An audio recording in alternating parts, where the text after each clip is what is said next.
అనుదినమన్న శ్రోతలకు మన ప్రభువును రక్షకుడై ఉన్న యేసుక్రీస్తు సరిసాటి లేని మహా గొప్ప పరిశుద్ధమైన నామమునందు శుభములు. నేడు 2024 సంవత్సరము డిసెంబర్ మాసం 18వ తారీఖు బుధవారం నాటి ధ్యానాంశము స్తోత్రము చెల్లించవలెను. తెస్సలోనికి రాసిన మొదటి పత్రిక 5వ అధ్యాయం 18వ వచనమందు ప్రతి విషయమునందును కృతజ్ఞతాస్తుతులు చెల్లించుడి. ఇలాగూ చేయుట యేసుక్రీస్తునందు మీ విషయంలో దేవుని చిత్తము. మీరు ఎల్లప్పుడూ సంతోషముగా ఉండవలను అనుటయే మీ యొక్క జీవితం గూర్చి ప్రభు యొక్క ఉద్దేశమై ఉన్నది. కొందరు సమస్తమును నిండుగా ఉన్నప్పుడు మాత్రమే దేవుని స్తుతించెదరు. దుఃఖము వచ్చినట్లయితే, ఓటమి కలిగినట్లయితే, అధైర్యము వచ్చినట్లయితే, నిరుత్సాహములు వచ్చినట్లయితే స్తుతించుటకు మర్చిపోదురు. దావీదు చెప్పుచున్నాడు, నేనెల్లప్పుడూ యెహోవాను స్తుతించెదను, నిత్యము ఆయన కీర్తి నా నోట నుండును. యెహోవాను బట్టి నా ప్రాణము అతిశయించుచున్నది, దీనులు దాన్ని విని సంతోషించెదరు. 34 కీర్తన 1 మరియు 2 వచనం.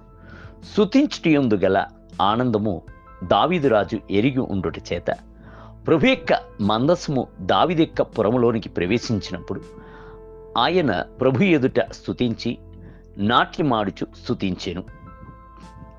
2 సమూయేలు గ్రంథము 6వ అధ్యాయము 16వ వచనం. బాల్యం నుండి ప్రభు చేసిన మేళ్లను తలంచుచున్నప్పుడు, ఆయన అనుగ్రహించిన ఆశీర్వాదమును ధ్యానించుచున్నప్పుడు, బైబిల్ గ్రంథమునందు ఆయన చేసిన అద్భుతములను మహత్కార్యమును తలంచి ఉల్లసించుచున్నప్పుడు మీకు తెలియకుండానే మీరు ఆయనను స్తుతించి ఆనందించెదరు, పాడి పొగడెదరు. మీరు స్తుతించు యోధులుగా మార్పు పొంది పరిపూర్ణముగా ఆస్వాదింపబడెదరు. అలాగున స్తుతించుచున్నప్పుడు ప్రభు యొక్క అంతరంగము ఆనందించును. ప్రభు భూమి మీద మనుషుని సృష్టించుటయే ఆయనను స్తుతించుట కొరకే.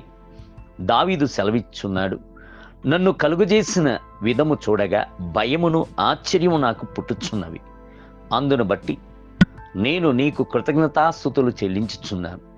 నీ కార్యములు ఆశ్చర్యకరములు, ఆ సంగతి నా ప్రాణమునకు బాగుగా తెలిసి ఉన్నది.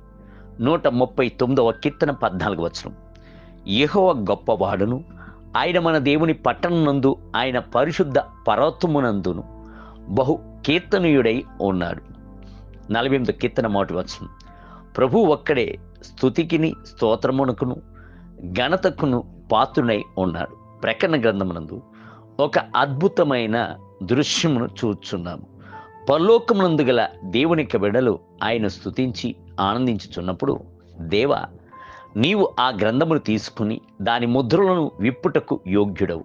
ఎందుకనగా నీవు వధింపబడిన వాడవై నీ రక్తమునిచ్చి ప్రతి వంశంలోను ఆయా భాషలు మాట్లాడు వారిలోను ప్రతి ప్రజలోను ప్రతి జనములోను దేవుని కొరకు మనుషులను కొని మా దేవునికి వారిని ఒక రాజ్యముగాను యాజకులుగాను చేసితివి గనుక వారు భూలోకమునందు ఏలుదురని కొత్త పాట పాడుదురు. ప్రకటన గ్రంథము 5వ అధ్యాయము 9 మరియు 10 వచనం. ప్రభువును స్తుతించుడి అను పిలుపును ఆలోచనగాను ఆజ్ఞగాను మరలా బైబిల్ గ్రంథమునందు చోటు చేసుకుని ఉండుటను ఎరిగి ఉన్నాము. నా ప్రాణమా, యెహోవాను సన్నుతించుము, ఆయన చేసిన ఉపకారములలో దేన్ని మరొకము అని దావీదు రాసిను. 103వ కీర్తన 2వ వచనం. దేవుని బిడ్డలారా, మీరెల్లప్పుడూ ప్రభువును స్తుతించవలెను అనుటయే మిమ్మల్ని గూర్చి దేవుని యొక్క చిత్తమునై ఉన్నది. నేటి ధ్యానమునకై నా పెదవులు నిన్ను స్తుతించును, కాగా నా జీవిత కాలమంతయు నేను ఇలాగూ నిన్ను స్తుతించెదను, నీ నామమును బట్టి నా చేతులు ఎత్తెదను. 63వ కీర్తన 3 మరియు 6 వచనములు.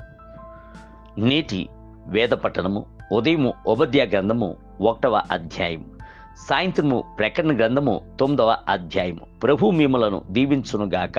ఆమేన్.